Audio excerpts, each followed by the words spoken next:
안녕하세요. 책 읽는 즐거움의 신기록 목사입니다. 오늘 소개할 책은 텐도 아라타의 장편소설 애도하는 사람이라는 책입니다. 일단 제목이 너무 끌려서 읽게 되었습니다. 140회 나오키상 수상 작품이기도 하고요. 작가가 인터뷰에서 이런 말을 했어요. 제가 7년에 걸쳐 쓴 이 작품은 지금 이 세상에 꼭 있었으면 하는 사람에 대한 이야기입니다. 그 사람이 바로 애도하는 사람인데 주인공의 이름은 사카스키 시즈토입니다. 그러니까 라디오나 텔레비전 이런 신문을 지역 매체를 통하여서 안타까운 사고로 죽은 사람들을 전국을 떠돌아다니면서 그들을 애도하고 그들의 삶을 기억합니다. 그러니까 이 시즈토에게는 어떤 죽음도 다 특별하고 기억할 만하고 애도할 만한 가치가 있다고 믿는 것이죠. 그래서 애도하는 청년, 이 사카스키 시즈토의 이야기를 3명의 화자를 통하여서 들려줍니다. 첫 번째는 마키노 고타로라는 사람인데요. 기자입니다. 요즘 말로 전형적인 기레기이죠. 그래서 어그로 끄는 기사들, 자극적이고 선정적인 기사를 쓰는데 죽은 사람에 대한 애도나 배려는 없고 어그로를 끄는 데만 관심이 많죠. 아버지에 대한 상처를 가진 사람이고 우연히 시즈토의 애도 여행에 대해서 알게 되고 그에 대해서 굉장히 냉담하게 처음에 반응을 하는데 나중에는 그를 진심으로 이해하는 사람이 됩니다. 그리고 두 번째 사람은 나기 유키오. 굉장히 독특한데 남편을 죽이고 형을 살고 나와서 시즈토를 따라다니는 여자예요. 저는 이 나기 유키오의 남편 이야기가 굉장히 흥미로웠어요. 그 남자는 한 지역의 절을 운영하고 있고 살아있는 생불이라고 칭송받을 만한 그런 남자였는데, 그러니까 이제 저와 같은 종교인이라고 할 수 있겠죠. 실제로는 사람들 눈에 비춰지는 것과는 달리 신의 존재와 사랑이 진짜 존재하는가에 대한 깊은 고민과 의문을 가진 남자입니다. 사실은 이제 나기 유키오가 죽였다라기보다는 스스로 죽음을 택하는 인물이죠. 그리고 마지막 한 사람은 시즈토의 어머니, 준코인데 말기암으로 죽어가는 환자입니다. 시즈토를 가장 잘 이해하는 사람이기도 하고, 그래서 한 집에서 이제 말기암으로 죽어가는 사람과 생명을 잉태한 시즈토의 동생 미시오의 이야기를 이렇게 교차시키면서 삶과 죽음에 대한 이야기를 그렇게 너무 무겁지 않게 이렇게 담담하게 그려냅니다.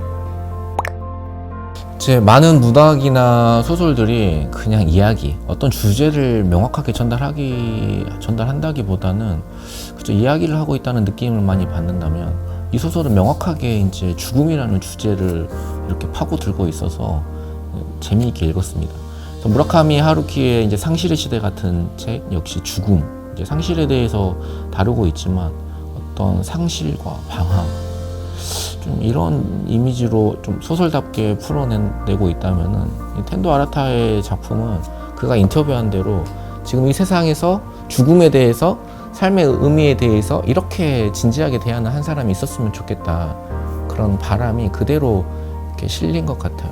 그래서 굉장히 명확하게 죽음에 대해서 이야기하고 있고, 그리고 시즈토의 애도는 죽은 자에 대해서 다 평등해요. 그래서 죽은 자에 대한 2가지 질문으로 요약이 됩니다. 누구를 사랑했는지, 누구에게 사랑받았는지, 누가 고인에게 감사를 표하고 또 고인은 누구에게 감사했는지. 그래서 우리의 삶도 이런 이제 사랑과 감사로 요약되지 않을까 하는 생각을 하게 되었습니다. 그리고 한 가지 책을 더 소개해 드리려고 하는데요. 이 책은 내 아버지 집에 거할 것이 많도다. 그래서 마이클 부시 역금. 그래서 샘물글 플러스에서 김유한 목사님이 번역한 책이네요. 그래서 이 책은 저에게 굉장히 많은 위로를 준 책입니다. 그래서 유명한 신학자, 목사님들의 장례식 설교, 죽음 장례식 설교 16편을 모아놓은 책이에요. 근데 이 죽음이라는 게 그냥 평범한 죽음이 아니라 우울증으로 자살한 청년, 굉장히 안타깝고 허망한 죽음, 또 어린 자녀의 죽음, 이런 죽음에 대한 설교예요. 특별히 이제 칼바르트나 조나단 에드워즈나 슐라이어마 같은 당대 최고의 신학자들의 설교가 담겨 있는데, 저는 개인적으로 칼바르트의 설교가 굉장히 인상적이었어요. 자신의 아들이 스위스 이제 어떤 산에서 등산을 하다가 사고로 아이가 죽습니다. 20살 그 청년의 나이에 말이죠. 이 아들의 장례식에서 목사인 아버지가 설교를 하는 거예요. 당대 최고의 신학자답게 지금과 그때가 이제 교차하는 삶에 대해서 어떤 이야기합니다. 그래서 하나님의 영광과 또 주 예수 그리스도의 부활에 대해서 이렇게 죽음과 삶을 교차시키면서 이야기하는데 굉장히 인상적이었고, 그래서 어떤 상실과 죽음에 대해서 기독교적인 어떤 메시지, 기독교적인 위로를 담고 있는 책이라고 할 수 있어요. 그래서 우리가 믿는 삶과 어떤 신앙의 본질에 대해서 좀 애절하게 전하고 있는 책이기도 합니다.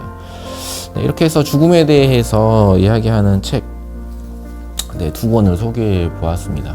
노무현 전 대통령이 유서에 삶과 죽음은 자연의 한 조각 아니겠는가라는 글을 적었다고 하죠.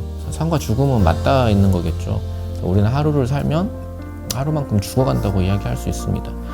기독교 목사로서 참 수많은 장례를 인도하게 되는데, 특별히 코로나 팬데믹으로 최근 2, 3년 동안 유독 장례식이 많았습니다. 이 죽음들 앞에서 제가 이제 직업적으로 이걸 대하다 보면은 타인의 죽음에 대해서 무뎌지고 무감각해지는 제 자신을 보게 되는데, 그런 저를 부끄럽게 하는 그런 책 두 권을